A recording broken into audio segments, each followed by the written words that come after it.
Ladies and gentlemen, and the emissary of Far, it is my pleasure to announce the 10th episode of Dare Ye Enter the Goblin Cave. And for the first time in a long time, I have found someone too bad, too rad enough to enter the Goblin Cave. How's it hanging, ladies and folks? My name's Chris R.R. Bauzo, and this is not my show. This is, it's a pleasure to be here in the Goblin Cave. There's some nice fucking, it's fucking real beautiful in here.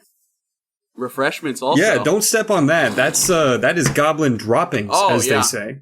Yeah, I just got a whiff of that now, yeah. Yeah, all the furniture here is just goblin droppings, but it's like it's quite comfortable. It's packed by hand, artisan grade. I'll tell you, once you get past the smell, the texture is actually like real, like a beanbag chair, but like just like a little like shittier, but in a good way. Very. You know what I like about it? What's that? The moisture. Yeah. Very all moist. Right. So.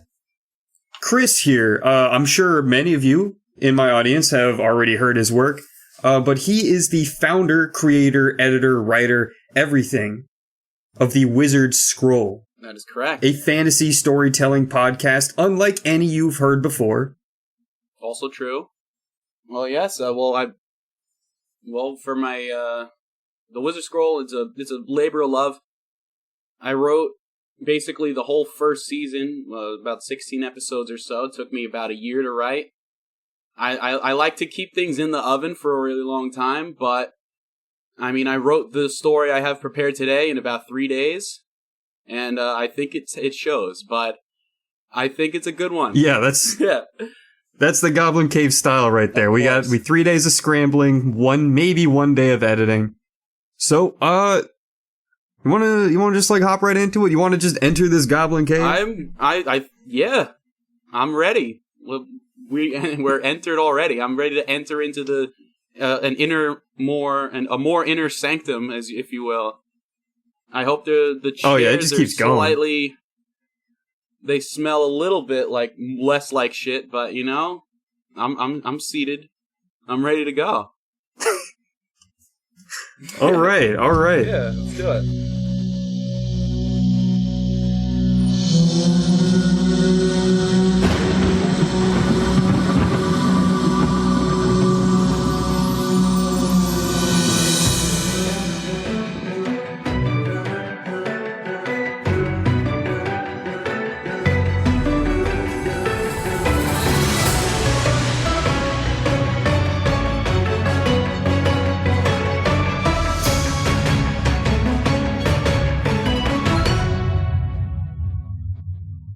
Damn, that sounds good.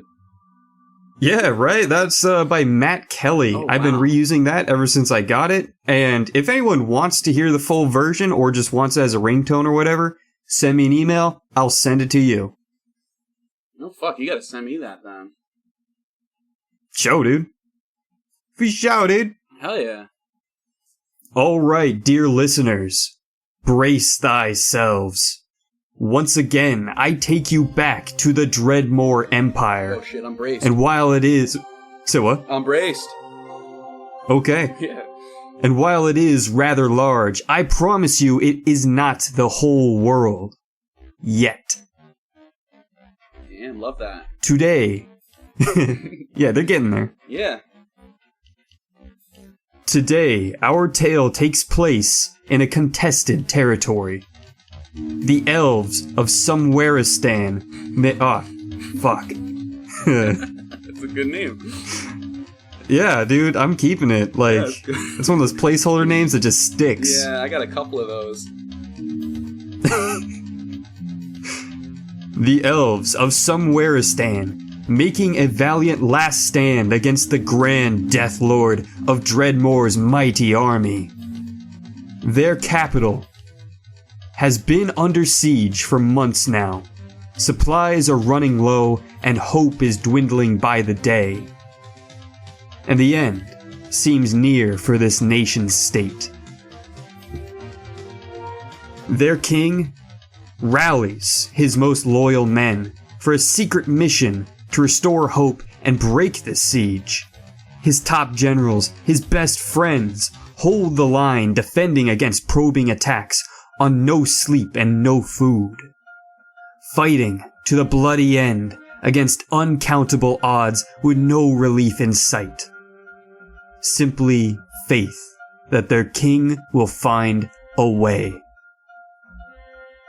The unshaven and sleep-deprived king dons his armor, not the gold-plated ceremonial stuff, but the incognito set with the dark hues and the curved, thin blade. He clutches a silver amulet, inscribed with a rune stone, and sick-looking carving of a wizard's staff. Oh shit! Yeah, man. Gotta commission some fan art of that one. Damn, I want to see. That's gonna be my computer lock screen. Here's a little promo for the audience. There actually is a hat with this logo on it, and the wizard staff is a crack pipe. Oh, moving on. Damn. Yeah, man. It's the wizard spell of haste. Damn. As he holds the notched short saber in his hand, he recalls the hardships of becoming king in the first place. His humble origins of being a hopeless beggar, the friends he made along the way, friends who now bled atop the castle walls to hold back the unstoppable, innumerable tide of Dreadmoor's elite soldiers. Friends, noble and true, whom he'd never get to drink and celebrate with again. He contemplates surrender. Maybe Dreadmoor would leave everyone alone if he sacrificed his life. And indeed, no man could hope for a more noble end than to die for the sake of one's people. But subjugation under Dreadmoor was a fate worse than death. Would he consign to make his own people slaves? He knew what would become of their culture, their homeland, their men and their women. And not to mention the Archaeos staff. That which he and his order swore to keep secret and hidden away from this world. The powerful weapon of the one true god of this land, the dread, the vile, evil Stevel himself. Oh shit! Yeah. Yeah. I've heard tales of this guy so far. I've been making my way through your backlogs, and he seems like a pretty serious threat and or cool guy if you get to know him. Yeah, definitely. He's a bit of a character. Absolutely. I like him, but I can understand why a lot of people really don't like him. So understandable, yeah. He shuddered to think what they would be able to do with such a device. How they would kindle the ever-burning war machine of Dreadmoor and the unfathomable agony that they would inflict unto all. So he steeled himself. While he may yet die on this foggy day, it would not be without a fight. He brought the blade to his face, leaned the blunt end against his forehead, closed his eyes, and whispered. For Talon, for Jay, for everyone within those and without those walls. A single tear rolled down his cheek to get lost in the short but well-groomed beard, and through his clenched jaw he shouted, "For Somewherestan!" I just can't get over that name. Yeah, it's pretty good. Yeah. I'm surprised I didn't think of it. Yeah, I mean, look, original content, do not steal. I'm branding it. Oh, of course. I'm branding it. Copyright. I wouldn't. I'm gonna base my corporation out of Somewherestan so I don't have to pay taxes. I wouldn't. Yeah. Good plan. Good business plan. So he shouts, right? Yeah. He cannot hear them, but 1,000-strong chorus of his ancestors joined him in his righteous battle cry. However, this is not a tale of whatever the fuck is going on inside those castle walls. No. Today, Evil Stevel has directed my attention to 2 archers in the siege line operating under the Dreadmore banner, manning a ballista together, and talking? The 2 elf men, one lounging against a barrel full of spiked ballista bolts tall enough to reach up to his own nipples, using the curve of one of the bolt's follower barbs to ash his cigarette on. What's in that the cigarette? Other, I mean, some of that old Toby. Oh, shit. I want a fucking cigarette like that. None of this nicotine bullshit we got in old boring-ass, old-ass Earth here. No. Wait. He's smoking, Old Ports. Ye Old Ports. Old Ports. Of course. Yeah. Bet they got some magic drugs in those old ports. That's what they used to call menthol, magic drugs. Yeah. Because it gives you superpowers. They sure do. The other, squinting through his traditional Dreadmore goon helmet at the top line of the castle wall, while manning the gunner seat on the ballista itself. And though he appeared focused on his task, he was absolutely more engrossed with the conversation he was engaged in. The one on the ballista spoke. Are we, doing the right thing? He paused to let the question settle and continued. I mean, I signed up to protect my country, and I'm not even in my country. I'm not even fighting a different army, just some town guards. The other elf exhaled a cloud of that thin menthol smoke from his cigarette, Old Port cigarette, to cut off his spiraling coworker. Man, I'm just here because it's either this or prison. Fuck, what for? Petty theft and malicious loitering. That'll do it.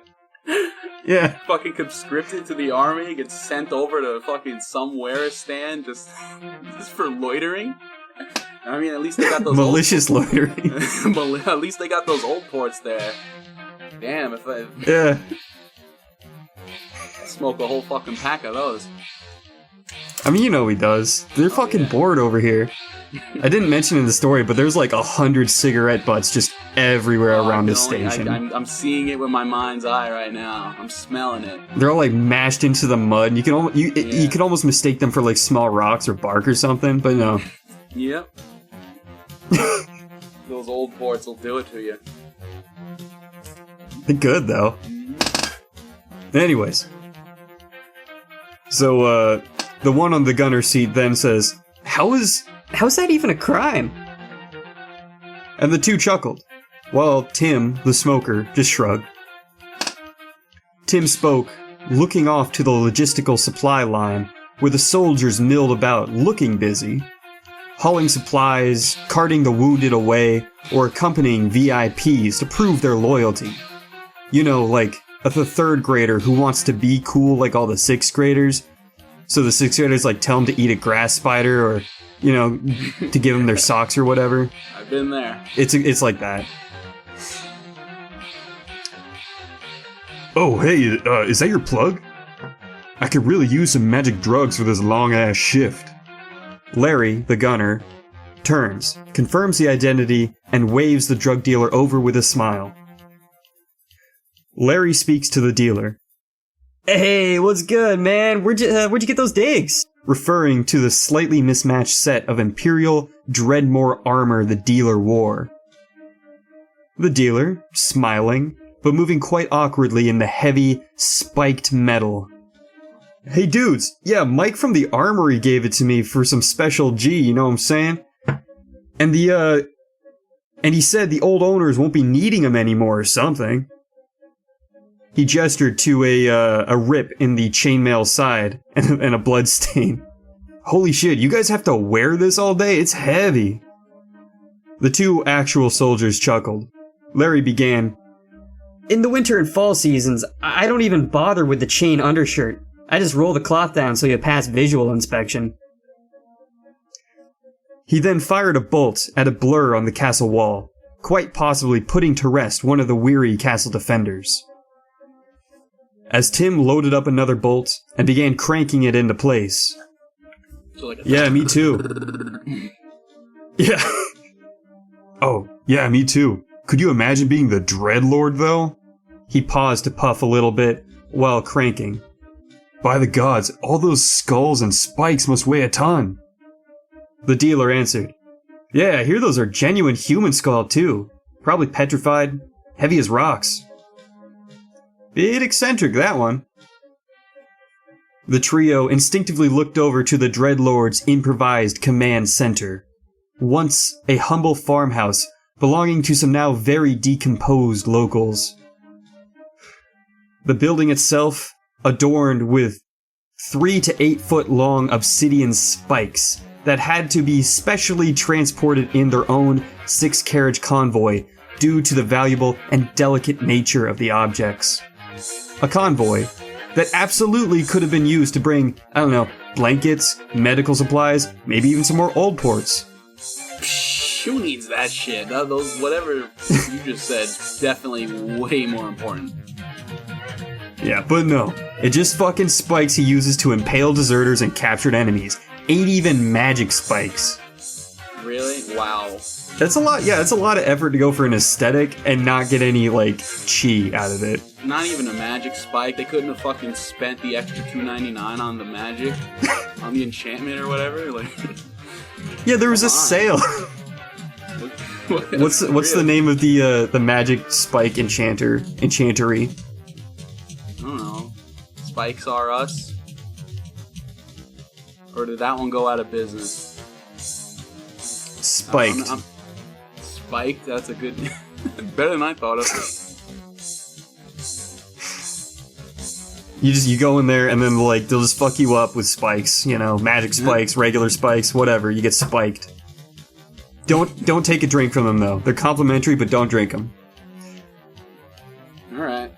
What's in them? They're spiked. I'm drinking a spiked LaCroix right now. I'm feeling some kind of way. I might have stopped by Spikes on my way over here. Nice. Use the coupon code Goblin Cave Pod for 25 or 69% off your order of spikes. I gotta use that coupon code. Shit. All right. Tim tensioned the release spring, readying the ballista for another shot, and said, "Yeah, but at least the benefits are nice." Larry added on, Yeah, ribbons and medals are pretty cool. There's a guy who spoke at the government education center who had like 100 medals on. The dealer nodded twice and spoke. Yo, that's pretty cool, but kind of weird though, right? Like, if offered a medal or a raise, I think I'd take the raise. Tim agreed with the dealer. Yeah, I'd definitely take the money. And Larry's defended. I think I'd go for the medal. The dealer then spoke. Alright, but like 100? Tim answered. I don't know, I think my cap would be like 3. They have to be really cool ones too, with like daggers on them, not those 3-colored square ones, you know? A volley of catapult projectiles sail over the trio as they spoke, slamming into the castle and the encircled town. Screaming and panic is heard by all. You're just talking about fucking medals and shit while it's happening? Yeah. I mean, what else do you do? But at least we aren't those poor fuckers. Oh yeah, way better to be attacking than defending. At least till it's time to breach the wall. What do you think? He asked the dealer. Oh man, I'm a pacifist. What? What's even that? It means, I just don't hurt people, you know? The two soldiers looked concerned. They examined their friend with wide eyes as if he had some sort of gaping head injury. And after a brief contemplative silence, Larry spoke in an accusatory tone. Like, you're telling me that if a dude is gonna stab you, you wouldn't fight back? I mean, I'd run away. I might kick him, but I wouldn't try to actually hurt him, you know? fuck's this guy doing in the army then? He's a drug dealer. He's not even part of the army. He just follows them around selling drugs. Oh, so he's just on the front lines, peddling his shit. And, I mean, you gotta be on that hustle somehow. Yeah. Dude, did I mention he's got some, like, gold in his armor? Like, this is some valuable shit right here. It's like the Red Cross. I like this, the story's kind of grim, but, like, yeah. there's this kind of, like, hot and cold dynamic that we're creating here. Just, like, chilling there while all this fucking murder's going by, like, 10 centimeters off to the right.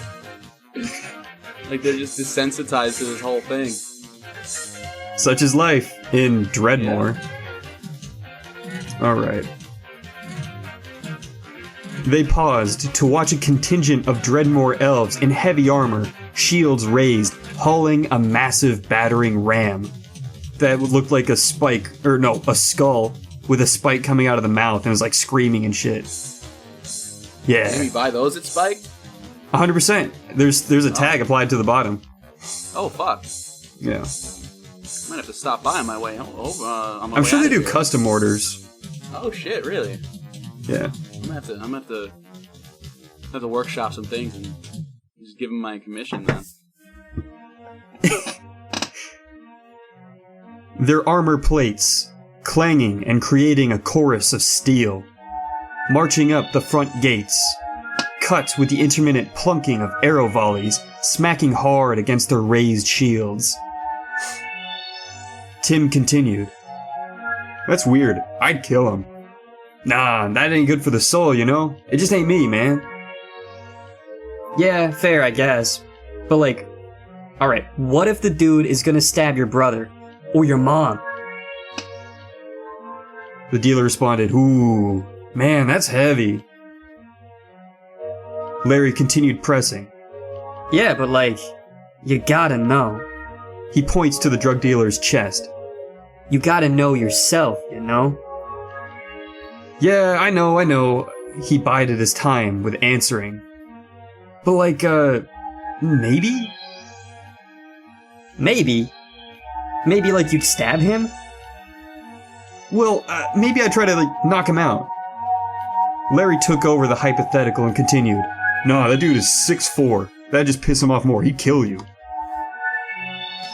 The dealer exclaimed, 6'4"? I mean, I don't even know if I could even physically stop him at that point. 2 flaming arrows hit the elves' barricade. They all flinched, and the ballista was fired blindly in the direction the arrows came from. Okay. Let's say you got a crossbow, right? Larry said, gesturing to the ballista he manned. All you had to do was press the trigger spring, and that's it. The dealer paused and said, oh, I just hit him in the leg. You might miss! That's just what I do, man, the dealer said dismissively. Fair enough, I guess. And after a brief silence, a fellow soldier is carted off from the front lines, screaming, missing an arm. Blood arcing up, splattering in his own face. They're just sitting there doing hypotheticals while all this is going on.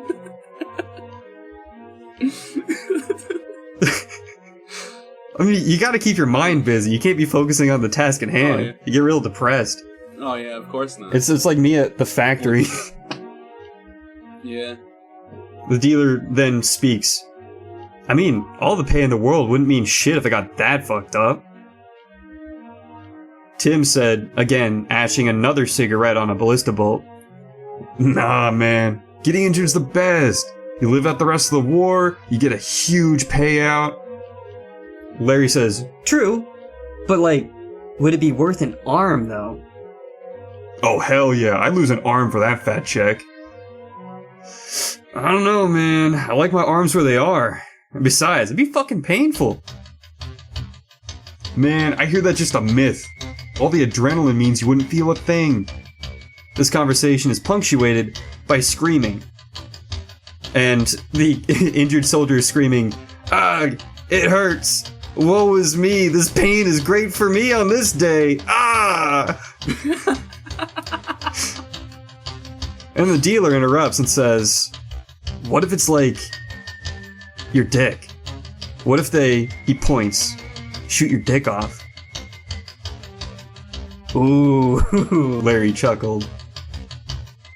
Tim responded, oh, no, I just kill myself. Yeah.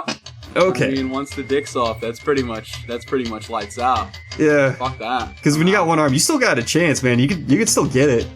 Yeah. You still got an arm. God gave you two. Lose your dick though, like they didn't give you two dicks though. Like once you lose that, you're fucked. That's like losing your heart. You don't got two of those. You're just done. Pretty reasonable, Tim. The dealer then goes, oh, okay, so you'd lose an arm but not your dick. Everyone laughs at that. The dealer continued, what do you think the minimum is for getting out? Larry pipes up knowledgeably. I mean, the archers that we capture, we normally just, like, cut off a finger or two and then send them back. That's pretty reasonable. Can't fire back at us later if you can't operate a bow. That's a historical fact right there. Oh yeah, that's true. You need your fingers to shoot a bow. Yeah. Don't need your dick though. Well, unless you're really good. Oh, yeah, of course. I've seen those videos on, what's it called? Not YouTube. They block all that shit. What's that other one? Old tube. Oh, yeah.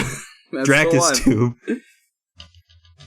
Dracus tube. Yeah, they just let you do anything there. That's like the equivalent of TVY7 is the shooting a bow with your dick trick. Oh yeah. No, you can't. If you can't do that, you don't get into the Dracus Olympics. Oh yeah, of course not. It's one of their most esteemed events, I've heard. Steamed is right. In the background, a cauldron of boiling oil is dumped on the soldiers manning the battering ram that had been, up until this point, incessantly banging on the front gate. They scream. Some ran around desperately trying to put out the fire, while others simply died where they were, falling to their knees, boiling alive inside their metal spiked armor. Faces now stuck pointing upwards, an internal, silent scream of agony. I don't know, I'd rather that than lose my dick, though. Yeah, I mean, at least it's quick, right? And kind of cool. Yeah. Might get a statue. Yeah, it is kind of cool. Metal as fuck. Can you imagine if somebody made a statue of a dude just, like, holding a severed dick and crying? Recruitment would be all-time low in that town. Oh, yeah, for sure. Alright. And then just, ignoring all this carnage in front of them, Tim spoke up. Remember, Frank? I hear you got rotated to the back for having shit your pants for a monthitis. Yeah, I got that back in 3rd grade, actually. Oh. Hey, you gotta stay hydrated, my man. Oh, absolutely. Larry says, well, that's not really the same. His name's Larry? I just got that now.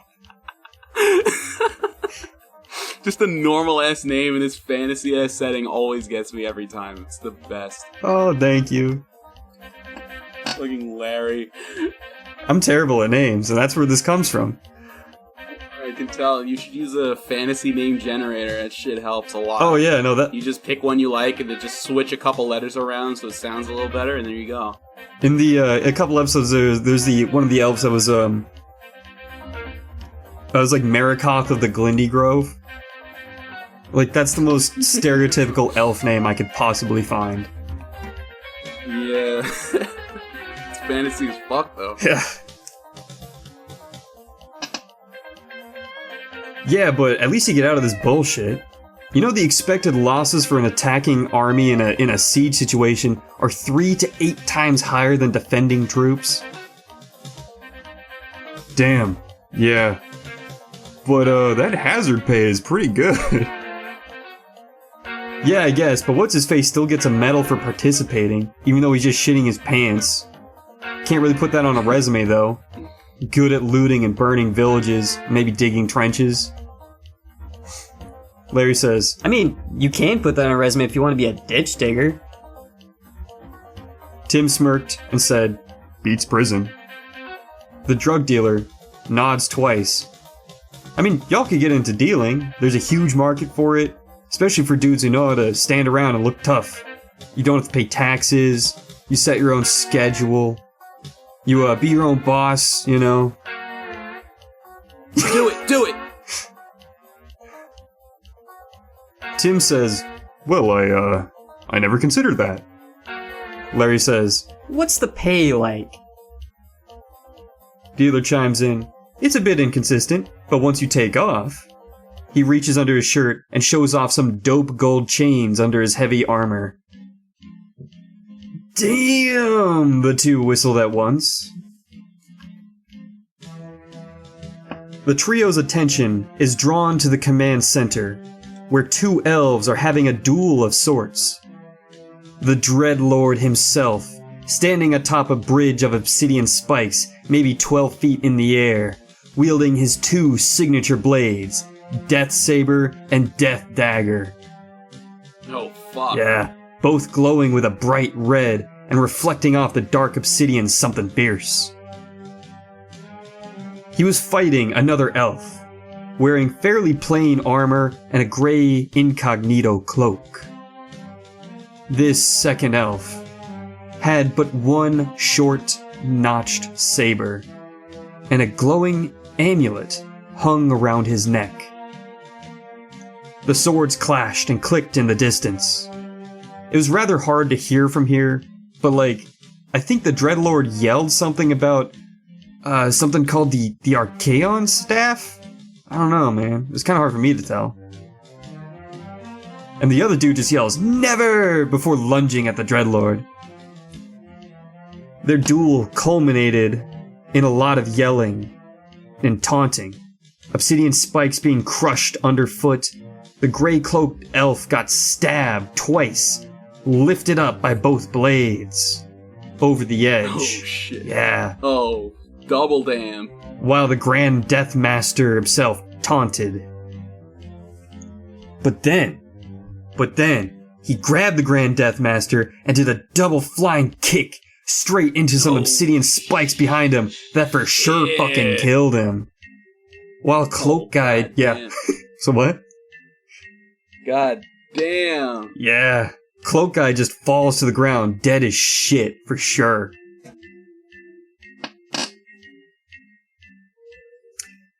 And the thing is, in the Dreadmore military, there is a rule called the Death Ruling. Part A. Dying in battle is the only permissible way out of the military, except, of course, retirement through the proper channels. Subsection 2. If you yet live while your commanding officer perishes, you will be found guilty of treason and negligence and executed. Oh, fuck. Now, finding themselves fugitives from the law, the two soldiers looked at each other wide-eyed, then to the drug dealer. Tim asked, "Yo, you know anyone trying to buy a whole-ass ballista?"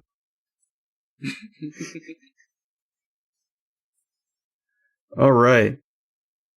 And That's how it ends. That's how it ends. That's the end. Fade to Black, directed by Dick Wolf. Yeah, buddy. Credits roll. That's it. So this is just a fucking, what's it called? Fucking Good Morning Vietnam meets fucking Lord of the Rings meets Game of Thrones meets fucking Mac and Devin go to high school story where they're just having this whole tangent on the side of this whole war happening with occasional just cut to just fucking boiling oil covering a guy and fucking spikes everywhere. Yeah, Brilliant buddy. tale. Oh, I liked it. I liked what you said. Story. Good morning, Dracus. That's what I'm gonna call this episode. Good morning, Dragons. fuck? All right. Yeah, it was great. All right. Thank you. Now, how about this segue? Fuck you, podcast enthusiasts! If you're dumb enough to listen to this shitty shit, you're a big enough schmuck to come listen to the Wizard Scroll. Foul language, graphic nudity, skeleton genocide. If you think you're gonna have a family-friendly time listening to the Wizard Scroll, you can kiss my ass. It's our belief that you're such a stupid motherfucker that you'll fall for this bullshit, guaranteed. And if you find a better show out there, go shove it up your ugly ass. You heard us right, shove it up your ugly ass. Bring your headphones, bring your AirPods, bring your wife. We'll fuck her. That's right, we'll fuck your wife. Because with the Wizard Scroll podcast, you're fucked 6 ways from Sunday. Take a hike while listening to the Wizard Scroll. Tune in today for a chance to win a prize. How does it work? If you can make it past the 5-minute mark of any episode without trying to cancel me, you get entered for a chance to win both of these nuts. Bitch! Don't wait. Don't delay. Don't fuck with us or we'll rip your fucking dick off. Only on the Wizard Scroll. The only podcast that tells you to fuck off. Hurry up, asshole. This deal ends the minute you listen to a mid-roll, and you better not skip it or you're a dead motherfucker. Go to heck. The Wizard Scroll. High Fantasy's filthiest and exclusive home of the meanest sons of liches in the realm of Yerxland. Guaranteed. That was my first advertisement on the show. Hell yeah. Oh, I love it. Is. All right. Be sure to check out Chris's stuff. It's a fantastic show. I cannot say how much of a fan I am. I think it should be mentioned really quick that like I got into contact with you 5 minutes after finishing the first episode in the show. Really? Or the most recent episode in the show. The first episode. You told me you started with the most recent one, which is definitely the way, like the preferred method, at least because that's my best one. Dude, it's so fucking if good. You're interested, go back, listen to this shit, catch yourself up. I'll hopefully have some more stuff coming in the coming months. This does take a long time to write. And I actually am starting a full-time job pretty soon, so I might not have as much time as I would have hoped. But, like, something like this took a few days, so I mean, like, an actual full-fledged episode, maybe I might just be getting better at this after a year and a half. Who knows? Yeah, man. I mean, like, that's how it goes. The more you do it, the quicker it goes. Absolutely. Anyway, tonight's tale is called Tales from the Dispensary Part 2, You Missed the First One. I was about to ask. AKA 421 Jump Street. Damn, let's fucking go. Hang on. I gotta grab my wizard bong. Your wizard bong? Alright. Let me take a sip of my vodka LaCroix here before we get started. Oh yeah, right in the mic. Dude, I was blowing smoke rings into my microphone over here. I'm not sure you caught that. I don't think I did, but I'll listen to the episode back and I might hear it. It's a vape. It's really quiet. Fix it in post. We'll fix it in post. Don't worry. All right, Chris, take it away. If there was one thing that the denizens of Yerxland loved above all else, it was wrapping their DSLs on a fat blunt after a long day at the blowjob mill. Oh. And not any regular-ass, old-ass, stank-ass, dank-ass magic moss or whatever would do the trick. No. Hey. Because what those cock-sucking sluts wanted, what they needed, what they craved above all else aside from a throat full of that fucking schlong meat was that high-quality, emphasis on high, primo-ass wizard weed. The kind of shit that Gandalf stuck in his wizard pipe on the reg, 'cause you know he ain't toking tobacco in that thing. The kind of shit that blasted your psyche like a moderately sized nuclear warhead. That paradigm-shattering good herb that allowed for magic to even exist in the first place, probably. At least it sounds plausible, like some stoned ape theory bullshit, but cranked up to 11,000. And wouldn't you know it, the greatest wizard weed slinger in the game was none other than Azataz the Wise. a seemingly frail, aged man who also just so happened to be the greatest wizard in the game as well. Oh shit, that's my boy! Yeah, he's a main character from one of my from my actual series, but you know, like, not to say that this story is canon with that universe, but it's definitely inspired, you know, like, this guy's a fucking serious ass wizard. Who knows, he might just be a dimension hopper as well. Anyway, he was clad in just the most cliche-ass teal robe and pointy hat combo. Like, literally, Google search wizard clip art, and the first result you'll see is a picture of him. He kept that schnaz on lock all up in his wizard tower, an abode secluded deep in the Tiger Woods, where he practiced both wizardry and botany in equal measure. And I mean, he was one dedicated grower, with a whole section of his garage filled with dirt and set up with a bunch of UV lamps and tinfoil and shit. And I mean like actual shit, because everyone knows that wizard excrement makes for the best wizard weed fertilizer. Have you ever tried Goblin Dung? What? Have you ever tried Goblin Dung? I can't say I have. What is it? Is it the shit I'm sitting in right now? Yeah, just use it as fertilizer. Oh. You grow some weird Really? cave mushrooms, man. Oh, fuck. You know, I'm actually seeing the mushrooms on the ceiling right now. They're like illuminating the whole joint. That's let me grab one of those. Ingenuity right there. Oh, fuck. Continue. Wait, those got like, what's it called? They like got cycloblizin in there or whatever? What's it called? The psychoblizin? What's the fucking thing called? Psilocybin, that's what I like to call it. Ah. Because it makes you silly. Well, it sure does. Where am I? Oh, yeah. Trust me, my dad works at Nintendo. Anyway, over eons of meticulous watering, trimming, selective breeding, and watering again, using the techniques and practices passed down from the ancient grow masters of old, he had developed a strain so powerful, so bodacious that it would knock you on your ass, but upside down to the ceiling, my dude, right next to one of those fucking ceiling mushrooms. And so, as it has, grinning from ear to shining ear at his handiwork, he had harvested the fruits of his labor, filled up a bunch of little baggies with the stuff, then revved up his Harley David broom and took his latest batch to the streets. Nice. When you hear that engine revving, you know, like, everyone's gonna come out like it's the ice cream truck anthem. Oh, fuck. Alright, here we go. I actually do have, fuck. Here we go. Oh. Damn, son! This is some high quality, emphasis on high, primo shit, my guy, said a high elf perusing the wizard's wares, only for him to suddenly transform into a pigeon mid-sentence. Oh, shit. Well, what more would you expect from the dope fiendy Bopini himself, my fine feathered friend? Fuck.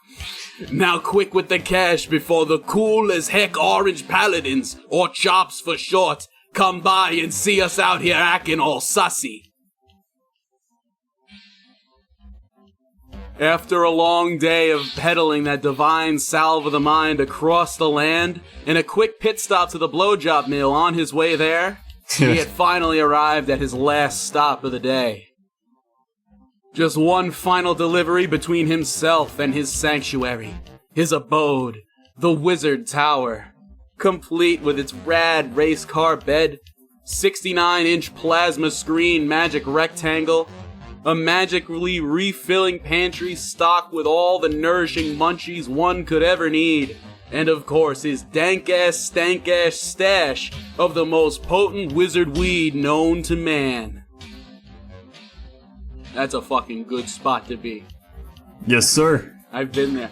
That He sounds took me there cozy, one bro. time. It's fucking really cozy. Like that race car bed's got like memory foam, and it's got like that remote that lets you sit up in the bed. Holy shit. You know, the this pile of goblin shit is kind of like memory foam, because like Yeah, I mean, like, all it needs is a little reclining bar on the side. I can just pull it and just, like, the shit just morphs around me as I sit up. That's all you need. I'll see what I could come up with. Let's see if we could get some goblin engineers on that. Get some wizard goblin engineers. You gotta use some wizard shit. You gotta mix some wizard shit in. That's the secret. That's how the magic gets put in there. Sounds dangerous. I like it. Yeah. He touched down in the parking lot of Crazy Joe's roadside family diner / brothel house, parked his broom sideways over 2 handicapped spaces, and with a touch more pep in his step than usual, he walked around back to the dumpsters, just as his latest client had instructed. And so yeah, he goes around back to the dumpsters where his latest client is waiting, and he's just standing there like, "Hello, you are here to do business, yes?" The man wore a trench coat with a microbone sticking out of the breast pocket and a big-ass hat with a camera lens jutting out from the front. You couldn't get a good look at the guy's face in the... Yeah? Trust him. Yeah, of course, yeah. You couldn't get a good look at his face in the failing light of the alley, but you could totally see the guy's big fucking nose just sticking out and wiggling as he spoke. "That sticky icky, too dank so stank batch of wizard weed in exchange for money, yes?" And as he spoke in entirely too unnatural of a tone, he shuffled forward, his camera lens visibly zooming in on the wizard's wrinkled old face.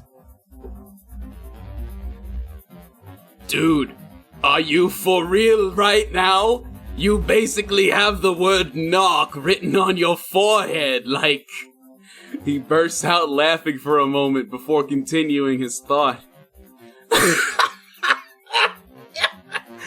"You've got a fucking camera sticking out of your head, guy. Piss off, creep. I'm out of here." But just as he turned to walk away, the suspicious individual reached into his pocket and hucked his microbone, which wrapped itself tightly around the wizard's leg like a grappling hook. He pulled and he spun, knocking Azataz off balance, sending him on a crash course with the shitty, dumpster water-soaked pavement below. Oh. Yeah, it's all fucking... He got his nice fucking teal robe, like fucking page 1 of Google clip art, all fucking covered with shit and like a banana peel probably too, and all he's that got other, that like, spell that though. Stank water. He's got that spell he used. That smells never coming out, I tell you that. Even with magic. That's right. there forever. "Hey, asshole, what the fuck is your deal? Like you've got nothing better to do than set up this whole sting, all while some poor soul out there is probably getting gang and left for dead in a ditch somewhere. How dare you carry out this siege on my mellow? Release me this instant before I shove my broomstick so far up your ass that you'll get splinters in your esophagus." Oh, it's a siege! There it is! It's a siege on his mellow, yeah. Definitely nothing else. Fuck! But Trenchcoat Man used the... You'll get there, though. I don't want to spoil nothing. But Trenchcoat Man used the micro-bone cord like a third arm, hoisting the wizard into the air upside down, shaking him until his hat and various paraphernalia dropped down from his person. I forgot the voice I did for this guy already. I think it was like a... nasally. Like a, well, would you looky here. Wizard weed, papers, pre-rolls, grinders, lighters, and is that a whole-ass bong I spy with my camera lens eye? And yeah, it was that one you were talking about with the wizard fucking the vampire. It's that bong. Yeah. I'll have to post pictures of it now. He got the whole thing on tape. I gotta see that. He got the whole thing on tape while Azataz instinctively reached for one of those pre-rolls, lit the end with his laser eyes, and took a hit. You do know I actually am an undercover chop, right? And I just filmed your ass in 4K ripping fat clouds all upside down and shit? My bad. Force of habit. Wait, hold on. Make sure you get this next one. I call it the inverted French whiz hail.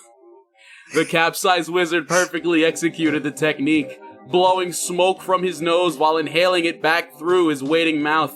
A spectacle which left even that big nose having, orange tunic wearing, donut munching son of a lich impressed. Quite good form, sir. Thank you. I've been working on that one for weeks. Cut 2. I gotta do new voice. And so, ladies and folks of the court, honorable judge, I'm confident that after watching that there footage of the defendant, you can all see clear as day that he is indeed guilty of all charges, including the most vile crime of them all, wizard weed possession with intent to sell. And then the people in the court were like, Order! Order in the court! I'm doing my own acapella sound effects, hope you don't mind. I love it. The repeated crack of a gavel briefly filled the courtroom with sound. Everyone went quiet as that bald, black robe-wearing judge shifted his glazed, bloodshot eyes over to the prison jumpsuit-clad Azataz. The wizard winked a wink that said, I just smoked you out and taught you how to make a gravity bong out of a water bottle, my guy. Now get me the fuck out of here. So the judge nodded a small nod as if to respond with a hearty, okay bet, and gave what was perhaps the most unbiased ruling to have ever been decreed in that corrupt-ass kangaroo court. I find the defendant innocent of all charges. Nice. Double cut 2. A newspaper spirals and zooms into focus, revealing a photograph of Azataz the Wise walking down the courtroom steps of Free Man, with the headline, Local Wizard Not Guilty, finally goes home after 15 months behind bars. Damn, that's a long time. There's a fucking corrupt-ass kangaroo court, man. Like, it just, the bureaucracy of the whole thing just fucking makes everything. They were just holding him in, like, the basement or whatever, where people are just waiting for their trial. Was it like a body double? Like, this is Azataz we're talking about. Nah, he was there. He was chilling in prison for 15 months. He was off today. I mean, like, he's fucking like 6,900 years old or whatever. What's 15 months for a guy like that, you know? He was probably making some really cool friends who are gonna come back later. Oh, yeah, for sure. There was fucking, what's his name? Fucking Franklin with a C. He was down there. Yeah, and there was Shralex. Shralex, yeah, he might make an appearance. Fucking, I bet he's got an eye patch or two. He's got two. He's got 2 eye patches, but 3 eyes, so it balances out. He's just got a fucking like a cyclops eye in the middle. Yeah. Oh yeah. And also, of course, Frankie Facefuck. I bet you can assume what he got arrested for. I'm assuming something to do with face fucking. Nah, he was loitering. Malicious loitering. Oh, I love it. All right. Nah, it's a family name. Anyway, triple cut 2. Ah, finally back home where I belong. Now to take that fat shit I've been holding in for 15 months. Toke 69 bong rips back to back, and then it's straight to bed for me. When all of a sudden, the glare and blare of paladin sirens filled the forest with blinding light and ear-shattering sound, as one chop held a mega bone to his face and flipped the switch, standing at the base of the wizard tower with enough backup to make yo mama say, boys, I fucked up real bad, you gotta help me. Then you'd be like, Mom, there's a ton of guys out there, what the heck did you do? And she's all, I removed the fucking law tag from my mattress, boys, I'm so sorry. I'm a terrible, awful, no good piece of human garbage who deserves to rot in a cell.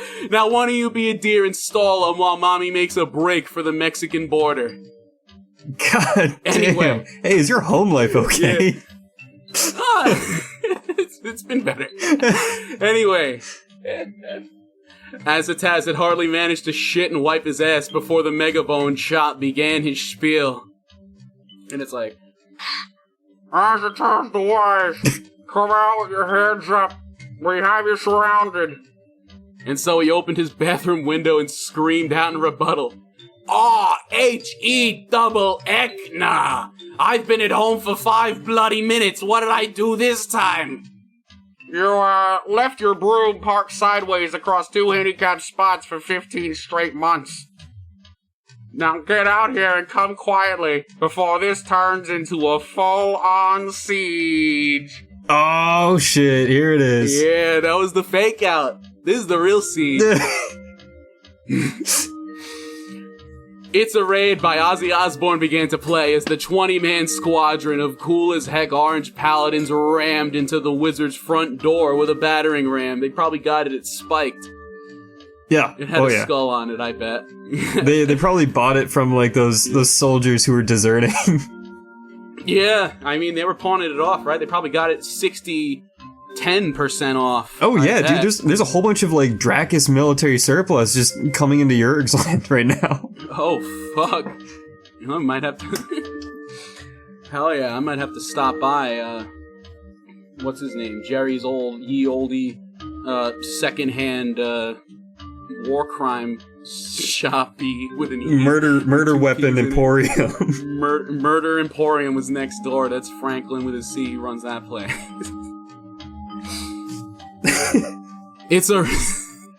After more than a few swings, they bashed their way through the wizard's barricade spell and into the foyer, bounded up the spiral staircase and made a break toward the wizard's penthouse suite. But their quarry, the object of their ire, Azataz the Wise, stood at the top of that final landing, waiting for just the right time to strike. For he had procured a cauldron of boiling oil from his chambers, and presently poured it down unto his assailants, coating like 6 guys with the stuff from head to toe as they screamed, and I quote, "Oh, fuck!" Classic. Keep that in. Keep that in. I just clipped the mic, so I put my lips on the microphone to say that. The remaining paladins made a tactical retreat back outside as to avoid a similar, mic-clipping, deep-fried fate. And while most of them took the stairs like civilized folk are wont to do, one snapperhead had the bright idea to leap out from a 6-story window. He landed headfirst on a nearby rock on the way down and died instantly, wetting the earth below with bloody bits of brain, flecks of bone, and strangely, a hint of cum as well. Yeah. His gravestone would later read, "Here lies Jared, 6898 to 6921. He died by autoerotic defenestration. That sick fuck." I mean, it beats going toe-to-toe with Azataz, right? I mean, yeah, like, you're getting boiled by oil, or other things that might happen in a few sentences. Or, I mean, like, the guy had a kink for it, too. Like, he's just into... Defenestration, by the way, just means getting thrown out of a window. Yeah, and for the audience at home. So that sick fuck was just into that, and he was like, "This is the ultimate climax right here." This is my last run of it. This is my just fucking cum all over the place now. This is disgusting. It's like even worse than that fucking than the shit I'm sitting in the cave. Right I imagine there's a town in Yurgsland that's just like, it's made exclusively out of buildings that are like 1 story tall, and every window is broken because of this man. They're just like coming all the windowsills too. It's just a serial fucking serial defenestrator. I don't even know.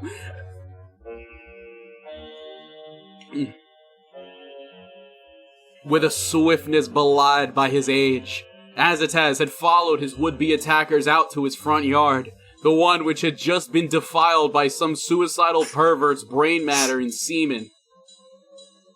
And those 13 remaining forces were shocked and appalled to find the wizard nipping at their heels. A fat with PH, fat cloud of wizardweed smoke billowing out from behind him. Wispy tendrils of the dank variety, which the wizard commanded with a series of finger gun-esque motions. Yeah. The smoke tentacles reached out, grabbed 2 guys, and bonked their heads together, killing both men in the resulting explosion. Good. That's that nuclear warhead shit. It was like a fucking straight up mushroom cloud came out of that one. It was like nice. Did it melt their faces off or like turn them inside out from coughing? They were like Thanos snap style. Like they just fucking disintegrated. That's how bad it was. Dude. Nice. Yeah. That's it. That's a wrap. At this point, the Chops attempted to put up some semblance of a fight against that unstoppable, enraged, and now stoned as fuck old man, hucking their pitiful little spears in his direction, as the unimpressed wizard simply stood there and took the fattest bong rip he had ever ripped all day. And then I wrote on the script, take a rip into the mic, but I don't have my bong with me right now. Anyway, you could just like add a bong rip sound in post, maybe, or this will do. I'm just gonna take a rip from my pipe instead.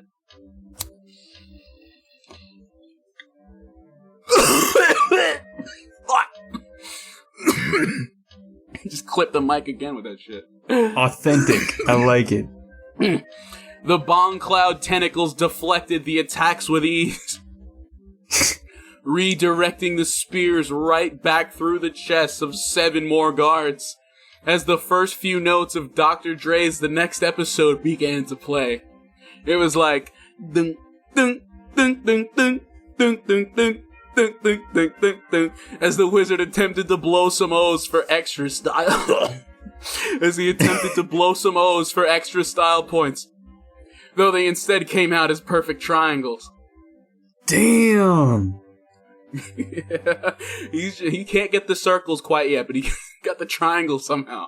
The best one I ever did was a tornado on a desk. You do the true karate chop to make it spin? Yeah. You do the tornado. Damn. And then I slurped that right up by slamming my face into the desk, and then I blew an O. Yeah, I had a friend of mine who used to do that for a while. He was It's actually in stupid. one of my he was actually in one of my older episodes. Michael, good friend of mine. I have a video of him just doing that. And I was like, oh shit, we doing vape tricks today? And he was like, yeah. And then he just did it. And I was like, oh fuck, I didn't know he could do that. Yeah, it's kind of like magic. Yeah, and basically, that's as close to magic as you and I will ever get, aside from this, of course. This is literally, like, we're literally here, but other than that, Yeah. we're just boring-ass lives waiting for us. Where am I? Don't remind me. Oh, yeah. He blew some triangles out of his face, and then the leader Chop, the one who had the megaphone on earlier, was like, as it has the wise, this is your final warning. Come quietly and we will forget about those 16 murders and reduce your sentence to a measly 25 gold fine. Right, boys? He was clearly scared for his life, so he's just like, alright, let's get out of here. The other 2 Chops nodded their heads in agreement, each of whom having already pissed and shat themselves, respectively. Imagine still having the fucking balls to be like, this is a robbery, you know? Like, at this point, they're done. These guys are done. He killed fucking 16 of them. One of them killed himself, or like unrelated. They're like, all right, we'll let this one slide for $25. 20. That's If he fucking launches the gold at him like a fucking like golden sword axe from heaven, you know, like that's. I could see that. Fuck, that'd be well I deserved. should have thought of that. I should have thought of that, but I mean, at this point, like, fuck it. He already killed 16 of them. Shit, baby, that's all you had to say! Here, I've got 25 gold right here. And he just, like, casually tossed it, like, what you said was way cooler, but he just, like, tossed it. As a token of my generosity, have some gum as well. The wizard then procured a pack of gum and held it right in the first Chop's face. Thanks? Take it.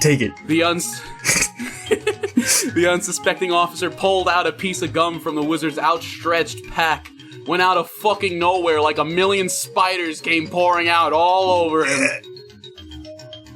Not what I was expecting, but... Say what?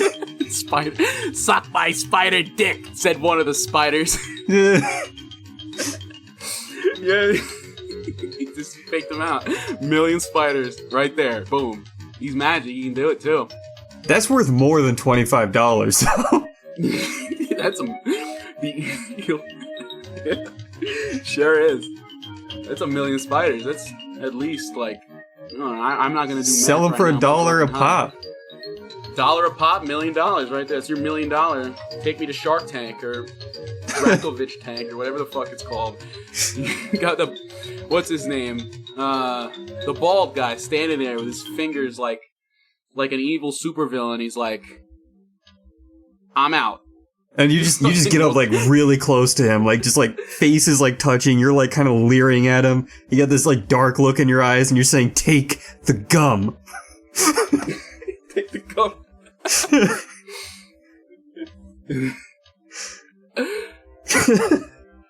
And at the sight of the grotesque horror that was the infinite spider spell, the last two chops quickly and collectively decided to turn tail and run like the whittle baby bitches they were.